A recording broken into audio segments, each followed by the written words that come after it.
आर्थिक सुधारणांच्या संदर्भात घोषणांची अपेक्षा अपूर्णच राहिली आहे अशी टीका माजी मुख्यमंत्री पृथ्वीराज चव्हाण यांनी केली आहे। विकास दर वेगाने मंदावतोय हे सरकारने मान्य केलंय असंही चव्हाण यांनी म्हटलंय। देश श्रीमंत आहे मात्र लोक गरीब हे वास्तव पुन्हा एकदा अधोरेखित झालं असंही त्यांनी म्हटलेलं आहे।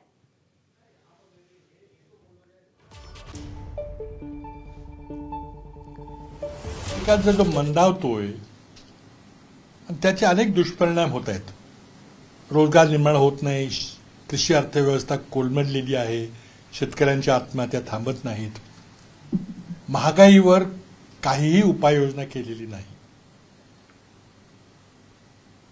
आणि त्यामुळे या पहिल्या अंदाजपत्रकाने निवडणुकीनंतरच्या पहिल्या अंदाजपत्रकामध्ये जी आम्हाला अपेक्षा होती की सर्वसामान्याचे अश्रू पुसण्याचं काम होईल, शेतकऱ्यांचे दुःख सावरण्याचा प्रयत्न होईल, त्यात काही झालेलं नाही